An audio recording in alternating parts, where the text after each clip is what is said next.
பாருங்கள் எவ்வளோ ஒரு ஒரு ப்ரோக்ராம்டு வே ஆஃப் ஆஸ்கிங் ஒரு சேட்டிங் வித் another டேரக்டர். நான் கேட்குறேன், யாரா மியூசிக் அப்படின்னு.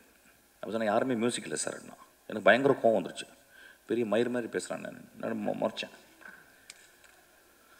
அப்புறம் நான் வந்துட்டு வீட்டு ஆஃபீஸ்க்கு வந்தோடனே அசிஸ்டன்ட்ஸ் கூப்பிட்டேன். இதே இது மாதிரி ஒருத்தனை பார்த்துட்டா, ஒரு பொறுக்கி போய் கருப்பாக இருந்தான், ஒரு மாதிரி இருந்தான், பெரிய மாதிரி என்கிட்ட வந்து நான் யாரா மியூசிக்னு கேட்குறேன். அவன் சொல்கிறான் யாருமே இல்லை சார் அப்படின்றான். இந்த படத்தை பார்க்கும்போது தான் தெரிஞ்சுது என்னை வினோத் செருப்பு கழட்டி அடிச்சிருக்காங்க. நல்ல டைட்டில் கிடச்சிருச்சு ஆக்சுவலி இன்னைக்கு. அவன் நிஜமாகவே என்னை செருப்பு கழட்டி அடித்தான். நான் எல்லாரையும் செருப்பு கழட்டி அடித்தான்னா என்னை வெளியே போய் பயங்கரமாக திட்ட ஆரம்பிச்சாங்க டேரக்டர்ஸ்லாம். அது எப்படி பேசலாம், நாமளும் படம் தானே எடுத்துருக்கணும், அதனால் நான் மட்டும் இதை எடுத்துக்கிறேன். என்னை மட்டும் வினோத் செருப்பை கழட்டி அடித்தான். இப்போ நான் 2 படம் பார்த்துட்டேன். ஒன்று மாரியுடைய வாழை பார்த்துட்டேன். அது ஒரு வாரம் பைத்தியமாக இருந்து, அன்றைக்கி நைட்டு ஃபுல்லாக பைத்தியமாக இருந்து ஃபுல்லாக எழுதி அசிஸ்டன்ட் டேரக்டர்லாம் தூங்காமல் உட்காந்து ஒரு ஒரு ஒரு 3 பேஜில் ஒரு லெட்டர் எழுதி வரும் நம்ம நாளில். இப்போ அதுக்கு முடித்து அந்த பைத்தியம் முடியுன்னு தீர்றதுக்குள்ளேயும் இந்த பைத்தியம், இது பைத்தியம் இல்லை, இது பேயே பிடிச்சிச்சு எனக்கு. இந்த படம் மக்கள் வந்து எல்லாரும் பார்க்கணுன்னா நான் அவுத்து போட்டு கூட நிற்கிறதுக்கு தயாராக இருக்கேங்க இந்த இடத்துல. ஏன்னா அப்படி தான் உரைக்கும். கை தட்டலாமே கொஞ்சம். ஒரு குத்து டான்ஸு, நேக்கட் டான்ஸ் இங்கே ஆடலான் இருக்கு இந்த படத்தை பாருங்கள் அப்படின்னு. நான் நேக்கட் டான்ஸ் ஆடி நீங்கள் பார்த்தீங்கன்னா என்ன ஆவீங்க? ஏன்னா சினிமா பார்க்க வர்றதே அவுத்து போட்டு ஆடுறதை பார்க்குறதுக்கு தான். சினிமாவுக்கு நிறைய பேருக்கு ஆடுறது, அதாவது இன்னும் என்கிட்ட பேசுகிறாங்க, அந்த சார் அந்த குத்துப்பாட்டு ஒன்று போட்டிங்களே சார், அது மாதிரி இன்னொன்று போடுங்க சார். நான் என்ன போட தான் செய்ய முடியும் ஆக்சுவலாக. ஏன்னா ஆதங்கத்தை இங்கே கொட்டி தீர்க்கவில்லை. இந்த படத்தை நான் மக்கள்கிட்ட கொண்டு போய் எப்படி சேர்க்கறதுன்னு யோசிச்சுக்கிட்டே இருக்கேன். இப்போ நகரத்தில் இருக்கவங்க எல்லாருமே நினச்சிக்கிறாங்க நம்ம எல்லாமே சிட்டி பேஸ்டு. அதை சொல்கிறாங்க இது கிராமத்து கதை. ஐயா, இது என் தாயின் கருவறை ஐயா. இந்த படம் என் மகளின் யோனி ஐயா. இந்த படம் அந்த அனா பென் ஒருத்தர் நடிச்சிருக்கா. தெரியல, தமிழில் இருக்க பெண்ணுங்கள்லாம் இப்போல்லாம் நடிக்கவே வரதில்லை நல்ல படங்களுக்கு.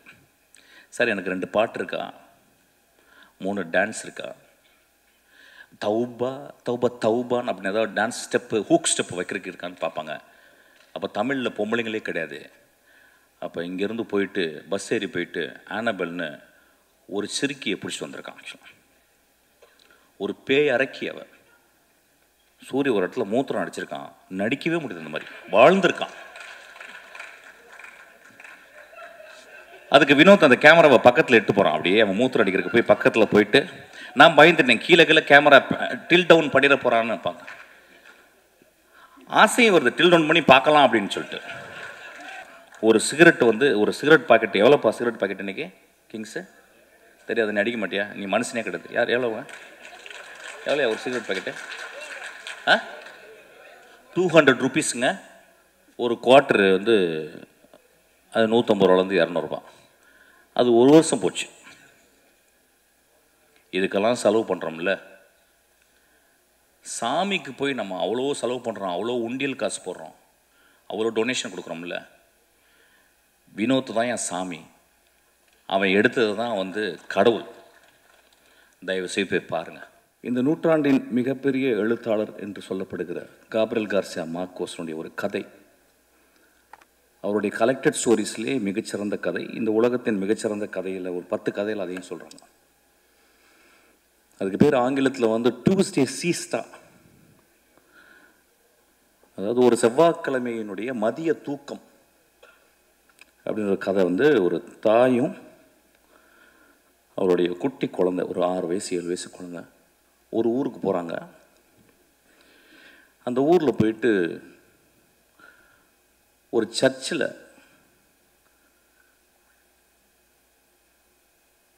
தன்னுடைய மகனுடைய கல்லறை எங்கே இருக்குன்னு கேட்டு போகிறான் அந்த தாய். அப்போ அந்த பாதிரியார் சொல்கிறார் வந்து அந்த ரெஜிஸ்டரை கொடுத்து அதில் சைன் போட சொல்கிறாரு.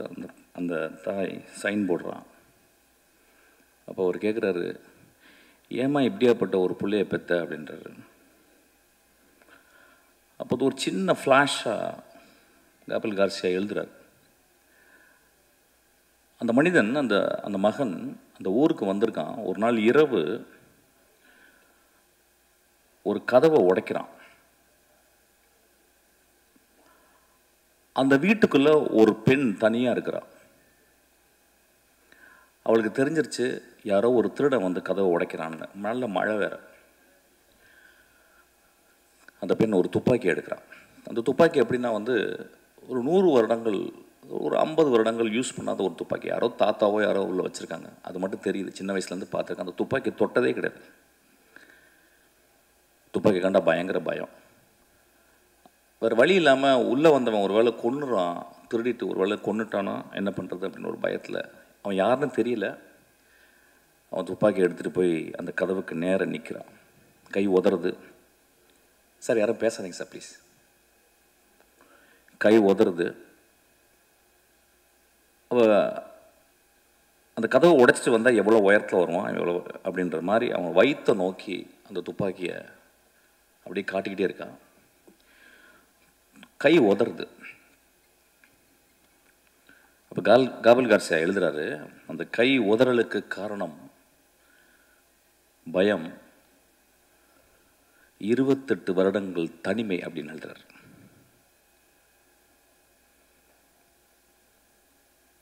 அதுக்கப்புறம் அவன் கையெழுத்து போடும்போது அந்த கேள்வி கேட்குறேன், இந்த மாதிரி பிள்ளை ஏன்பா பெத்தன்னு கேட்கும்போது தாய் சொல்கிறான், என் பிள்ளை ரொம்ப நல்ல பிள்ளைன்றான். நண்பர்களே, ஒரு பெரிய கேள்வி வரும், திருடனை பெற்ற தாய் எப்படி நல்ல பிள்ளைன்னு சொல்கிறா அப்படின்றது நீங்கள் அந்த கதையை படிக்கணும். ஒருவேளை தாய்க்கு எல்லா குழந்தைகளும் நல்ல குழந்தைகள் தான் நினைக்கிறேன். இந்த சமூகம் நிறைய குழந்தைகளை நிறைய தாய்கள் பெற்கிறாங்க.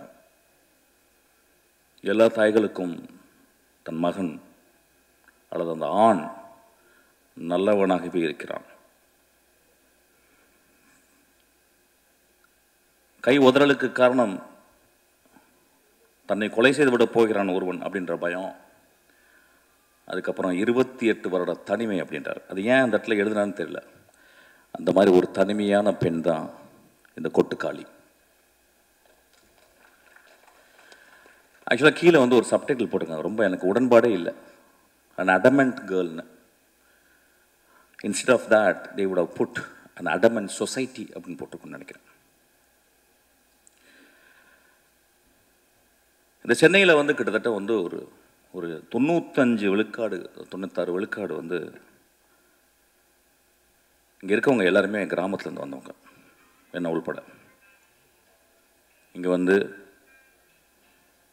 முதல்ல மனப்பாடம் பண்ணுறது பஸ்ஸு நம்பர்களை, இப்போ யாரும் மனப்பாடம் பண்ணுறதில்ல. அதுக்கப்புறம் பீச்சுக்கு போகிறது,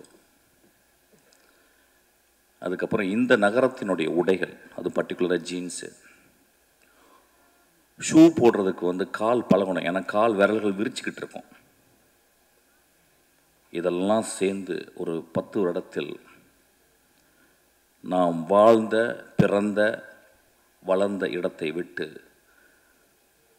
நடமாடிக்கொண்டிருக்கும் இந்த நகரத்தில் நாம் ஒரு நகரவாசிகளாகவே வாழ்ந்து கொண்டிருக்கிறோம்.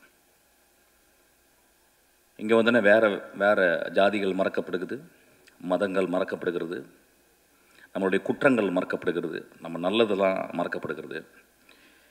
இங்கே பக்கத்தில் இருக்கவன் வந்து ஒரு நெய்பர் தான், ஒரு அண்டை வீட்டுக்காரன் தான். இங்கே யார் தாய் தந்தையா யாருமே பழகிறது கிடையாது. ஒரு கிராமம் அழிக்கப்படுகிறது.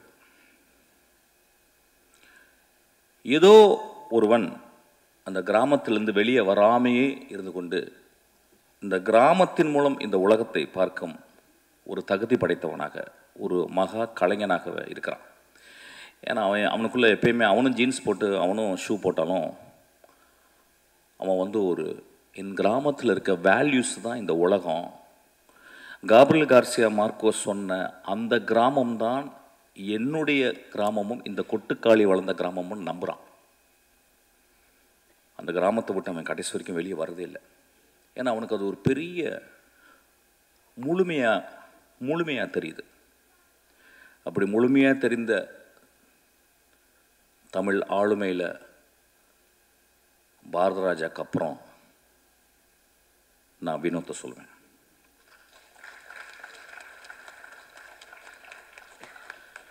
ஒரு திரைப்படம் எதுக்காக எடுக்கப்படுது அப்படின்னா, நிறைய பேர் என் அசிஸ்டண்ட்டை கேட்பேன், எதுக்குடா எனக்கு தெரிஞ்சு 250 அசிஸ்டண்ட் என்னை விட்டு போயிருக்காங்க.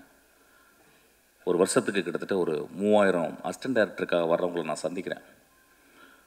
கொஞ்சம் கூட சோம்பேறித்தனம் படாமல் அவங்கள்ட்ட நான் வந்து கேட்குறேன், எதுக்குப்பா நீ சினிமாவுக்கு வர்ற அப்படின்னு. அது இன்வேரியபிளாக என்ன ஆன்சர் இருக்கும் அப்படின்னா, சார் நான் சாதிக்கணும் சார், ஏதாவது ஒன்று பண்ணணும் சார் நான் அப்படின்னு தான் சொல்லுவான். அந்த கிட்டத்தட்ட எல்லா வெர்ஷன்ஸும் ஒரே மாதிரி இருக்கும். இல்லை சார் என்கிட்ட ஒரு கதை இருக்குது சார், நான் ஒன்று பண்ணணும் சார். இப்படி தான் இருக்கும். அப்படி தான் நானும் வந்தோம், லிங்குசாமி வந்திருப்பார், சங்கர் சார் இப்படி தான் வந்திருப்பார், எல்லாருமே, மணிரத்னம் எல்லாருமே இப்படி தான் வந்திருப்போம். இங்கே வினோத் ஒருவேளை என்கிட்ட அசிஸ்டண்டாக வந்தால், ஏன்டா வினோத் என்கிட்ட வந்த அப்படின்னு கேட்டால் அவன் இந்த ஆன்சர் சொல்லியிருக்க மாட்டான். சார் இந்த உலகத்தை என் கதை மூலியமாக மாற்றணும் சார் அப்படின்னு வந்திருப்பான்னு நினைக்கிறேன். இந்த கதை மூலம் தமிழ்நாடையே மாற்றிருக்கான். எப்பயுமே சொல்லுவாங்க, நான் ரொம்ப பொங்கி பேசுவார், ரொம்ப எக்ஸாஜரேட் பண்ணி பேசுவார், ட்ராமாட்டிக்காக தான் பேசுவார் அப்படின்னா. நான் எப்பொழுதுமே அது ஒரு சத்தியமாக எடுத்துக்கிறேன். ஒரு மேடையில் வந்து பேசும்போது அடுத்த வார்த்தை என்னன்னு எனக்கு தெரிஞ்சிட்டா நான் வந்து இந்த சமூகத்தை நான் நெருப்பு ஊற்றி கொளுத்துறேன்னு அர்த்தம். நான் மேடையில் பேசும் பொழுதாவது என் நாக்கில் உண்மை தவழ வேண்டும் என்று நான் நினைக்கிறேன். ஏன்னா வீட்டில் நிறைய பொய் பேசுகிறோம், மேடையை விட்டு கீழே இருக்கிற நம்பருக்கு நண்பர்கள்ட்ட நிறையா பொய் பேசுகிறோம், ப்ரொடியூசர்கிட்ட நிறையா பொய் பேசுகிறோம், நடிகர்கள்ட்ட நிறையா பொய் பேசுகிறோம். இந்த மேடையில் உண்மை பேச மட்டுமே நான் வந்திருக்கேன். அவ்வளவு தைரியத்தையும் நெஞ்சுரத்தையும் என்னுடைய ரத்தத்தை கொதிப்பு நிலையும் கொண்டு வந்தது இந்த படம்.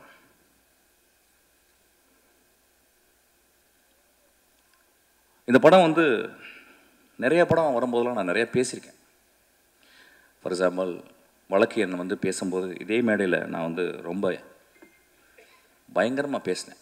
பயங்கரமாக பேசினேன்னா ரொம்ப கோவமாக பேசினேன். சமூகத்தையே நான் வந்து என்ன இப்படி பண்ணுறீங்க அப்படின்னு பேசினேன். அப்போ அன்றைக்கி வந்து நிறைய இதே மேடையிலால் என்னை கேலி செய்கிறாங்க, நான் பார்த்துருக்கேன்.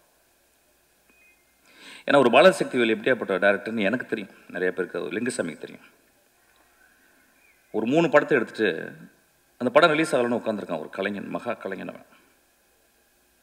அவன் எப்படியாப்பட்ட கலைஞன்றது ரொம்ப பக்கத்தில் சேர்ந்தவங்களுக்கு, அவன் படங்களை நேசித்து பார்த்தவங்களுக்கு மட்டும்தான் தெரியும்.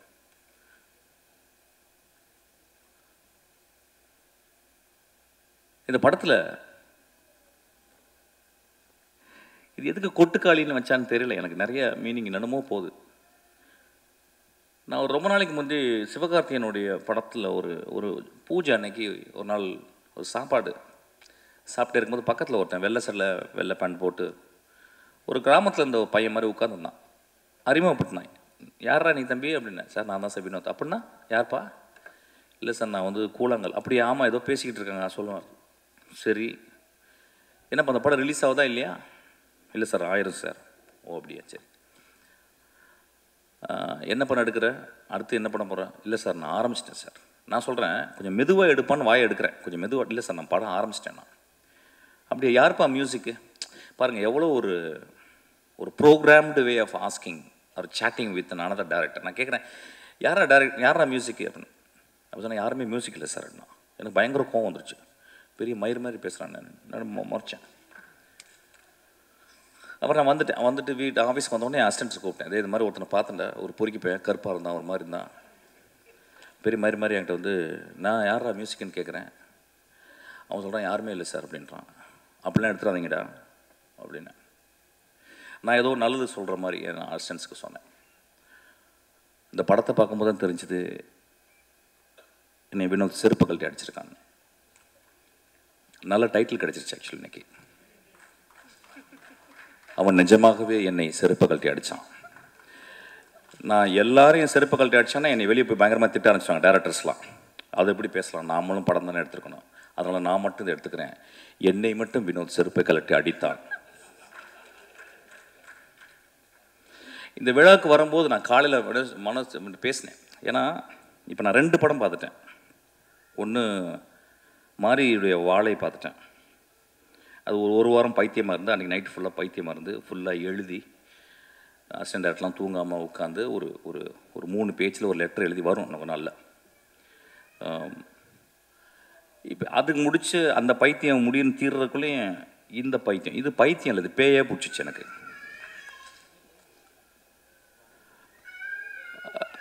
அப்போ வந்து இந்த படத்தில் வந்து அவன் ஏன் மியூசிக் டைரக்ஷன் பண்ணலை அப்படிங்கும்போது அதுக்கு ஒரு பெரிய அது வந்து ஒரு குருட்டாம்போக்கில் எடுக்கப்பட்ட ஒரு முடிவல்ல. The decision came out of his vision of cinema. அவன் எப்படி சினிமாவை ட்ரூத்ஃபுல்லாக பார்க்குறான் அப்படின்றதுக்கு ஒரு காரணம். ஏதோ ஒரு வகையில் நம்ம என்ன பண்ணுறோம், ஒரு மியூசிக் மூலியமாக நம்ம சட்டையை அயன் பண்ணிடுறோம், நம்ம திரைப்படங்களை நம்ம அயன் பண்ணிடுறோம். அவன் என் சட்டை என் திரைப்படம் சுருக்கமாகவே இருக்கணும் அப்படின்றான்.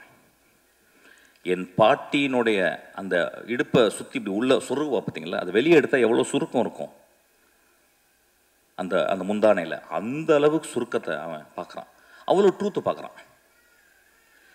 இந்த படத்தை பற்றி நான் வந்து ஒரு 4 நாள் கண்டினியூஸாக என்னால் பேச முடியும். ஏன்னா படத்தை பார்த்துட்டு வெளியே வந்தோடனே நைட்டு நான் என்ன பண்ணுறதுன்னு எனக்கு தெரியல. வழக்கம் போல் சொன்ன மாதிரி நல்லா இருக்குப்பா, சூப்பர்ப்பா, நல்ல ட்ரை பண்ணியிருக்கேன். இப்போ நிறைய பேர் சினிமா பாட்டு வந்தோன்னா உஷாராக பேசுகிறது எப்படின்னு கேட்டால் வித்தியாசமாக முயற்சி செஞ்சுருக்கேன்னு. அது கெட்ட வார்த்தை சொல்லி தான் சொல்லணும், பட் அப்படி சொல்ல முடியாது, போர் அடிக்குது எனக்கு ஆக்சுவலாக. அந்த மாதிரி எதாவது பேசிட்டு போயிடுறது, இல்லைன்னா நல்ல ஃப்யூச்சர் இருக்குப்பா அப்படின்றது, அப்புறம் ரொம்ப மோசமாக ஒரு தடவை பார்க்கலாம் அப்படின்றது. நண்பர்களே, இங்கே வரும்போது யோசிச்சேன் நான் என்ன பேசணும், இந்த படத்தை நான் வந்து எப்படி மக்கள்கிட்ட கொண்டு போய் சேர்க்கணும். ஏன்னா என் லைஃப்பில் இது வந்து ஒரு பெரிய பொறுப்பாக நான் பார்க்குறேன். என் மகள் பிறக்கும்போது என் மனைவியின் கையில் என் மகளை பார்த்துட்டு நான் எவ்வளோ சந்தோஷப்பட்டனோ அதே மாதிரி இந்த படத்தை பார்த்தப்ப சந்தோஷப்பட்டேன்.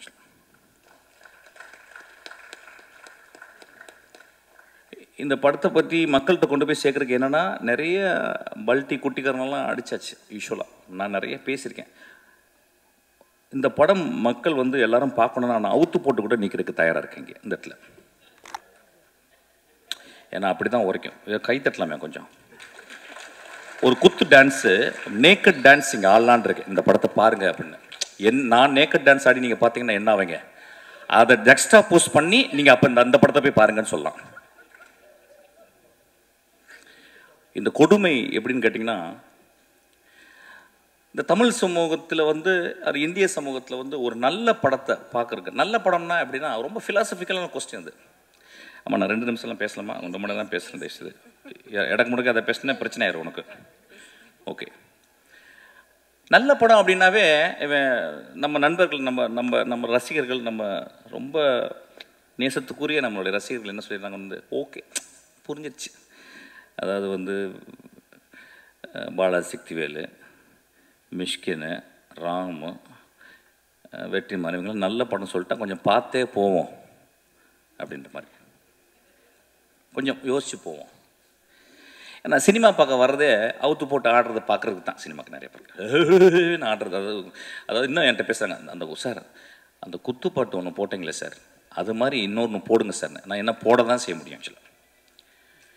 நண்பர்களே, ஒரு மார்க்கெட்டுக்கு போகிறோம், ஒரு குழந்தையை கூட்டிகிட்டு, ஒரு பெண் குழந்தையை கூட்டிகிட்டு ஒரு கத்திரிக்காய் எடுக்கிறோம். எங்கள் அம்மா சின்ன வயசில் எனக்கு கத்திரிக்காவை எப்படி வாங்குவது அப்படின்னு சொல்லி கொடுத்துருக்காங்க. ஒரு சவுச்சவை எப்படி பார்த்து வாங்கணும்னு சொல்லி கொடுத்துருக்காங்க. ஒரு பழத்தை வந்து தட்டி பார்த்து, அந்த பழம் தட்டி பார்த்து பழுத்திருக்கான்னு பார்த்து வாங்க சொல்லியிருக்காங்க. ஆனால் நம்ம சமூகத்தில் ஒரு கலைப்படைப்பை மட்டும் வெகுஜன சினிமாவாகவே மட்டுமே பார்க்க பழகிருச்சு. இன்னைக்கு 16 வயதில் எடுத்தால் ஓடுமானே டவுட் வந்துருச்சு. என் ஆதங்கத்தை இங்கே கொட்டி தீர்க்கவில்லை. இந்த படத்தை நான் மக்கள்கிட்ட கொண்டு போய் எப்படி சேர்க்கறதுன்னு யோசிச்சுக்கிட்டே இருக்கேன். இப்போ நகரத்தில் இருக்கவங்க எல்லாருமே நினச்சிக்கிறாங்க நம்ம எல்லாமே சிட்டி பேஸ்டு. அதை சொல்கிறாங்க இது கிராமத்து கதை. ஐயா, இது என் தாயின் கருவறை ஐயா. இந்த படம் என் மகளின் யோனி ஐயா. இந்த படம் பாலசக்தி சொன்னா இந்த மாதிரி படமே பார்த்ததில்லைன்னு. இந்த மாதிரி படத்தை பார்க்கவே போறதில்லையா. இந்த மாதிரி படத்தை நான் பார்க்கவே போறதில்லை. இந்த படத்துக்கு முன்னாடி நான் என் படைப்புகள் என்னுடைய சினிமா அப்படின்றத நான் கீழே குனிஞ்சு அவன் காலை முத்தமிடுவேன். அந்த அளவுக்கு அந்த படத்தை பண்ணியிருக்கான். உங்களுக்கு ப்ரூவ் பண்ணணும்னா வினோத்தை கூட்டிங்க நின்று அவன் காலை முத்தமிடுறேன். நான் இளையராஜா காலை முத்தமிட்டிருக்கேன். நான் இளையராஜா காலை என்றைக்குமே தொட்டு கும்பிட்டதில்லை. நான் உதட்ட கொண்டு போய் தொடுவேன். ஆக்சுவலாக 2வது மனிதனாக இளையராஜாக்கு அப்புறம் அவன் கால்களை நான் முத்தமிடுவேன். ஆக்சுவலி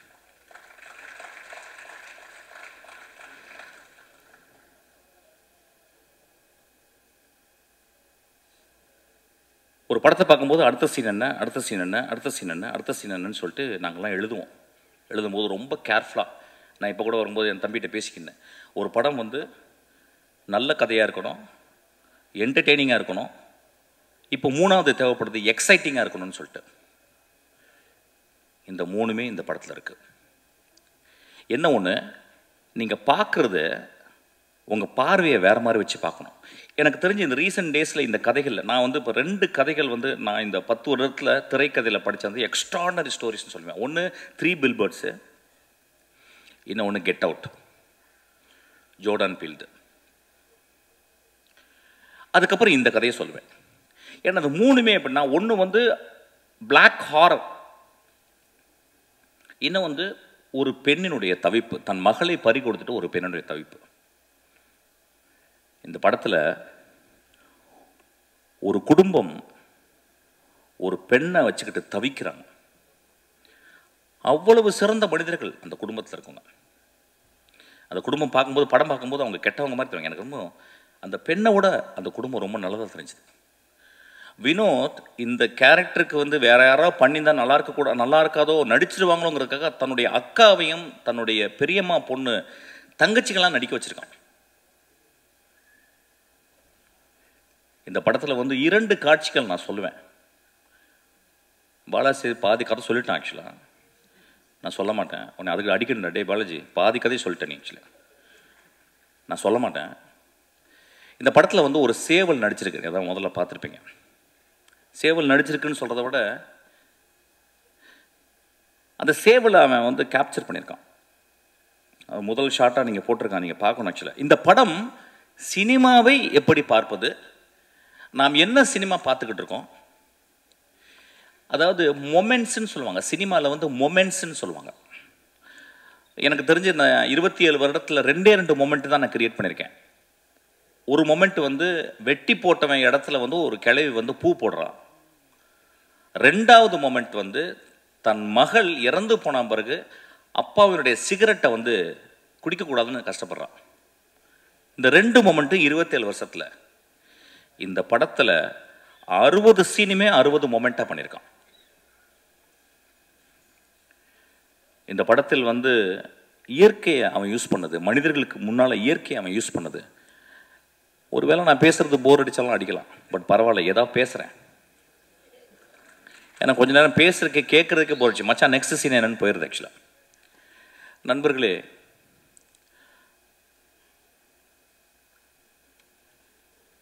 ஒரு நல்ல கதை, ஒரு நல்ல கதாசிரியர் தோற்கப்படுவதில்லை, சமூகத்தால் கொலை செய்யப்படுகிறான். ஒரு நல்ல கதையும் ஒரு நல்ல கதாசிரியரும் அவ்வளவு பேரன்போட ஒரு சமூகத்துக்கு இந்த கதையை எழுதுனா பீச்சில் ஒரு பங்களா, மிக வசதியான காரு, அதுக்கப்புறம் 100 வருஷத்துக்கு சொத்து அப்படின்னு இல்லாமல் இந்த கதை பண்ணால் சமூகத்தின் இதயத்தை கொஞ்சோண்டு தொற்றுலாம் அப்படின்னு வினோத் பண்ணியிருக்கான்.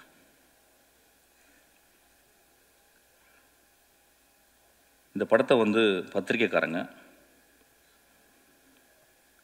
எல்லா படங்களுடைய திறப்பு வாசல்களை திறந்து வைக்கிறது பத்திரிக்கையாளர் தான். அவங்க படம் வந்து பார்ப்பாங்க. பார்த்துட்டு எனக்கு தெரிஞ்சு எல்லா நல்ல படங்களையும் அவங்க வந்து ஆறத்தழுவி முத்தம் கொடுத்துருக்காங்க. இந்த படத்துக்காக வினோத்துக்கு இந்த பத்திரிக்கையாளர்கள் கோயில் கட்டணும்னு நான் கேட்குறேன். இந்த சமூகம் ஒருவேளை அவன் கொலை செய்து விடலாம். அந்த கொலையிலிருந்து தப்பிக்க வச்சது சிவகார்த்திகேயன். சிவகார்த்திகேயன் ஒரு லீடிங் ஆக்டர், கடுமையான உழைப்பாளி. சிவகார்த்திகேயனால் இந்த படத்தில் நடிக்க முடியாது. ஏன்னா ஒரு மிகப்பெரிய ரசிகர்கள் கூட்டம் வந்துருச்சு. ரசிகர்களை சந்தோஷப்படுத்துவது ஒரு பெரிய கடமையாச்சு. ஆனால் அந்த குழந்தை, அந்த பையன், நான் மிகச்சிறந்த படைப்பு பண்ணணும்னு ஆசைப்பட்டு கூழாங்கல்ல பார்த்தவொடனே, தம்பி இந்த படத்தை நான் தான் பண்ணுவேன்னு சொல்லியிருக்கான். அதுக்காக அந்த தம்பிக்கு ஒரு கோயில் கட்டணும். சிவகார்த்திகேயனுக்கு ஒரு குழந்தை பிறந்திருக்கு. சிவகார்த்திகேயனுக்கு இன்னொரு குழந்தையும் பிறந்திருக்கு. அதுதான் கொட்டுக்காளி. இந்த படத்தில் நடித்தவர்கள், அந்த அனா பென் ஒருத்தர் நடிச்சிருக்கா. தெரியல, தமிழில் இருக்க பெண்ணுங்கள்லாம் இப்போல்லாம் நடிக்கவே வரதில்லை நல்ல படங்களுக்கு. சார் எனக்கு 2 பாட்டு இருக்கா, 3 டான்ஸ் இருக்கா, தௌபா தௌபா தௌபான்னு அப்படின்னு ஏதாவது டான்ஸ் ஸ்டெப்பு, ஹூக் ஸ்டெப்பு வைக்கிறதுக்கு இருக்கான்னு பார்ப்பாங்க. அப்போ தமிழில் பொம்பளைங்களே கிடையாது. அப்போ இங்கேருந்து போயிட்டு பஸ் ஏறி போயிட்டு ஆனபெல்னு ஒரு சிறுக்கியை பிடிச்சிட்டு வந்திருக்கான். ஆக்சுவலாக ஒரு பேய் அரக்கி. அவள் எத்தனை வார்த்தை பேசியிருக்கான்னா 1.5 வார்த்தை பேசியிருக்கான்னு நினைக்கிறேன். ஒரு பாட்டு வர பாடிட்டா அதுக்கு அடி, ஒரே அடி. சூரிய போட்டு ஒரு மணி நேரம் அடி என்ன அடிக்கிறான் போட்டவளை. இந்த சமூகம் அப்படித்தானே இருக்குது. ஒரு பெண் பாடக்கூடாதுல்ல. ஒரு எக்ஸ்ட்ராடனரி பெர்ஃபார்மன்ஸ். அநேகமாக இந்த வருஷத்தினுடைய நேஷ்னல் அவார்டு அந்த குழந்தைக்கு கிடைக்கணும்னு நான் வந்து ஆசீர்வாதம் பண்ணுறேன். அதுக்கப்புறம் சூரியனுடைய எவல்யூஷன், கேரக்டர் ஆர்க்கு. நான் சினிமாவில் தான் கேரக்டர் ஆர்க் பார்த்துருக்கேன். ஒரு கதையின் கதாநாயகன் ஃபஸ்ட்டு சீனில் வந்து மோசமாக இருப்பான், கடைசி சீனில் ஒரு பெரிய மகானாக இருப்பான். ஃபஸ்ட்டு சீனில் மகானாக இருப்பான், கடைசி சீனில் வந்து கொடுங்கோலனாக மாறிடுவான். இது வந்து கேரக்டர் ஆர்க்கு. இது சினிமாவில் தான், கதைகளில் தான் நடக்கும். நிஜ வாழ்க்கையிலே சூரிக்கு நடந்திருக்கு.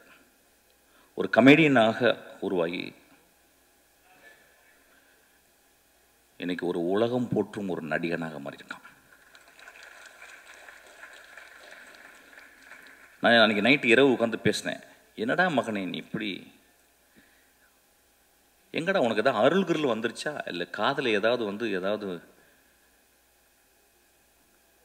உனக்கு ஏதாவது ஒரு அசரீரி கேட்டுச்சா, உன் வாழ்க்கையில் இப்படியாப்பட்ட முடிவுகள் எடுத்து இப்படி நீ வேகமாக அப்படியே வெற்றிமாறன், அப்படியே கருடன், அப்படியே ராம், இன்றைக்கி ஒரு எக்ஸ்ட்ராடனரி. எனக்கு தெரிஞ்சு இன்றைக்கி தமிழ் சினிமாவின் மிக முக்கியமான 2 நடிகர்கள் நான் சொல்லுவேன், வந்து விஜய் சேதுபதியும் சூரியன் நான் சொல்லுவேன். ஆக்சுவலாக நான் விஜய் சேதுபதி ஒர்க் பண்ணேன்,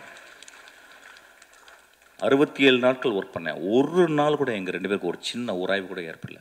அந்த குழந்தை அவ்வளவு கண்ணியமாக, அவ்வளவு மேன்மையாக நேசித்து ஒரு கேரக்டர் நடிச்சிருக்காங்க இந்த படத்தில். சூரிய அதே மாதிரி தான்.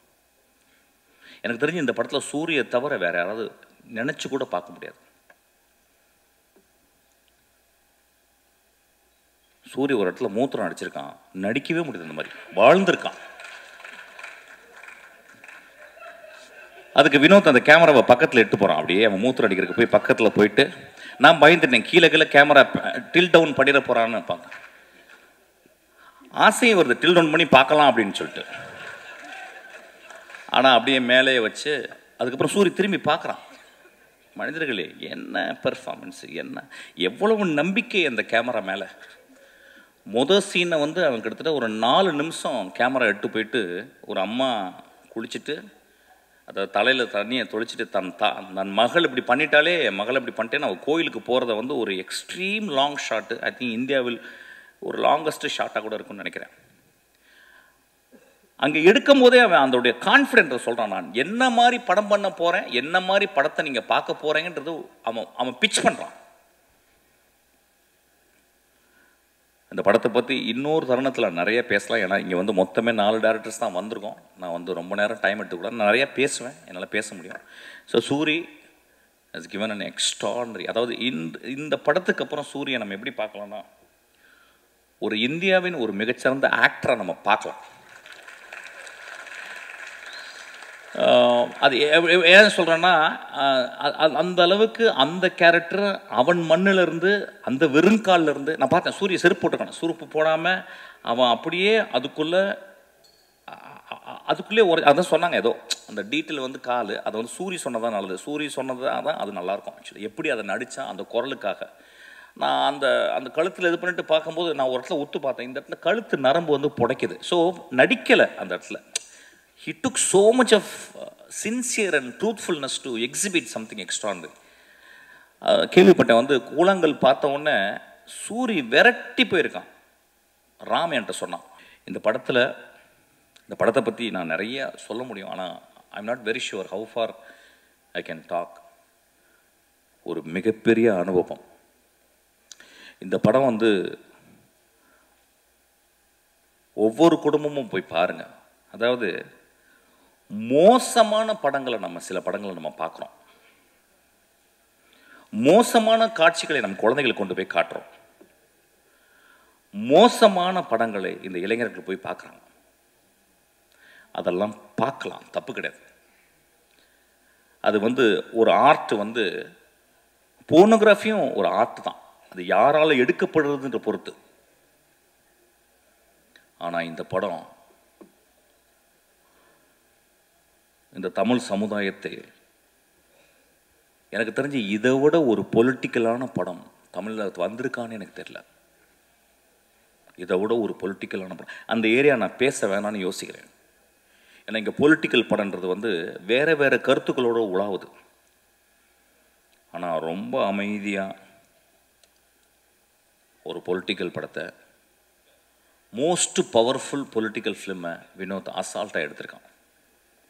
நண்பர்களே, நான் மீண்டும் கேட்குறேன், இந்த படத்தை நீங்கள் எல்லாரும் பார்க்கணும். பத்திரிக்கையாளர் இந்த படத்தை பற்றி மேன்மையை எழுதணும். இந்த பத்திரிக்கையாளர்களுடைய மனசாட்சி நான் சொல்லுவேன். இந்த படத்தை நான் தேவராஜெல்லாம் நான் பார்த்தேன், 25 வருடம் நான் பார்க்குறேன் தேவராஜா. சினிமாக்காகவே வாழ்ந்து ஒரு கலைஞனாக, அதாவது ஒரு பத்திரிகையாளனாக இல்லாமல் ஒரு கலைஞனாகவே வாழ்ந்துருக்கேன். இப்போ நான் என் தம்பியை பார்த்தேன், அவன் வந்து எனக்கு குழந்தை வந்துருச்சன்னா அப்படின்னு சொன்னான். உங்களுக்கெல்லாம் பெரிய தர்மம் இருக்குது இந்த படத்தை பற்றி. இந்த படத்தை பற்றி நான் என்ன சொல்கிறேன், நான் சேலஞ்ச் பண்ணுறேன், இந்த படத்தை பற்றி ஏதாவது ஒரு நெகட்டிவ் பேசுங்க. இந்த படத்தை கொண்டு போய் சேர்க்க வேண்டியது உங்கள் கடமை. ஐயா, இது வந்து உங்கள் தாய் மடி ஐயா, இந்த மடியை நீங்கள் தான் பத்திரமா பார்த்துக்கணும். நான் ரசிகர்கள், சினிமாவை நேசிக்கும் ரசிகர்கள், ஒவ்வொரு தடவையும் சினிமா ரசிகர்களால், அந்த தாயுள்ளம் கொண்ட ரசிகர்களால் கண்டுபிடிக்கப்பட்ட மகா ஆளுமைகள் தான் பாரதராஜா, மணிரத்னம், பாக்யராஜ், பாலச்சந்தர், பாலா, வெற்றிமாறன், ராம், பாலாஜி சக்திவேல். இவங்கெல்லாம் மகா உன்னதமான படைப்புகளை கொடுத்து மக்களுடைய அங்கீகாரம் பட்டு நீங்கள் தொட்டில் போட்டு தாளாட்டி இன்றைக்கி இவ்வளோ பெரிய ஆளாக இருக்கிறாங்க. அந்த மாதிரி தங்கத்தில் ஒரு தொட்டில் கட்ட வேண்டிய என் குழந்தை வினோத். கடைசி விவசாயி பார்த்துட்டு வந்து நான் அவ்வளவு கஷ்டப்பட்டேன். தியேட்டரில் 4 பேர் தான் இருந்தாங்க. ஒரு மகா உன்னதமான படைப்பு அது. அதுக்கு கேட்டால் என்ன சொல்கிறாங்க, ஏன் சார் ஃபாஸ்ட்டாக இல்லைன்றாங்க. ஐயா, ஏன் ஒரே நாளில் குழந்தை பிறக்கக்கூடாது? ஏன் இயற்கை 10 மாதம் ஒரு தாயை சுமக்க வச்சிச்சு? ஏன் என்னுடைய பாட்டி மெதுவாக நடந்து போகிறாள்? என் தந்தை இப்போ போன வாரம் இறந்து போனார். கை அப்படியே அவர் அந்த பாடியை குளிப்பாட்டும் போது நான் பார்த்தேன், அப்படி கையெல்லாம் சூம்பி போயிருந்துச்சு. அப்படியே அந்த குளிக்கல வைக்கும்போது நான் அப்படியே பார்த்துக்கிட்டே இருந்தேன். அந்த மண்ணை அள்ளி போடும்போது அந்த வாய்க்குள்ளே தான் போச்சு. என்னை முத்தம் கொடுத்த, என்னை பார்த்து எப்பொழுதும் புன்னகை புரிந்த அந்த வாய்க்குள்ள அந்த மண்ணு போனதை நான் பார்த்தேன். நான் பார்த்த உலகத்தில் என் வாழ்நாளும் மிக முக்கியமான ஷாட்டாக அதை நான் பார்க்குறேன். நான் சொல்கிறது கொஞ்சம் கூட வெக்கப்படல. அந்த மாதிரி ஒரு 600 ஷாட்டு, 600 ஷாட்டில் மொத்தமே 150 ஷாட் இருக்கும். உண்மையும் தெய்வத்தன்மையும் தாய்மையும் கொண்ட படம் தான் அந்த படம். தயவுசெய்து கைவிட்டுறாதீங்க. சும்மாவது போய் பாருங்கள். ஒரு சிகரெட் ஒரு சிகரெட் பாக்கெட் எவ்வளோப்பா? சிகரெட் பாக்கெட் இன்னைக்கு கிங்ஸு தெரியாது, நீ அடிக்க மாட்டியா? நீ மனுஷனே கிடையாது. யார் எவ்வளோவா? எவ்வளோ ஒரு சிகரெட் பாக்கெட்டு? 200 rupeesங்க ஒரு சிகரெட் பாக்கெட்டு. ஒரு சிகரெட் பாக்கெட்டில் 20 சிகரெட் இருக்கா? 10 இருக்கு. 10 நாள் போச்சுன்னு அர்த்தம் உங்களுக்கு. 10 சிகரெட் கொடுத்தா 10 நாள் போச்சு. நான் சிகரெட்டை நிப்பாட்டிட்டேன். இப்போ 10 நாள் ஜாஸ்தி ஆயிடுச்சு. இப்போ ஒரு குவார்ட்டரு அது 150 ரூபாலேருந்து 200 ரூபா. அது ஒரு வருஷம் போச்சு. இதுக்கெல்லாம் செலவு பண்ணுறோம்ல. சாமிக்கு போய் நம்ம அவ்வளோ செலவு பண்ணுறோம், அவ்வளோ உண்டியல் காசு போடுறோம், அவ்வளோ டொனேஷன் கொடுக்குறோம்ல. வினோத் தான் என் சாமி. அவன் எடுத்தது தான் கடவுள். தயவு செய்து போய் பாருங்கள். நண்பர்களே, இந்த வாழ்க்கை ரொம்ப அலாதியானது. இந்த வாழ்க்கையில் நம்ம என்னெல்லாம் முடிஞ்ச வரைக்கும் நல்ல விஷயங்கள் பண்ணுறோம் அப்படின்றது ரொம்ப முக்கியம். அதில் ஒரு நல்ல விஷயந்தான் கொட்டுக்காலை நீங்கள் போய் தரிசிக்கிறது. அந்த காளி உங்களை ஆசீர்வாதம் செய்வாள். நன்றி.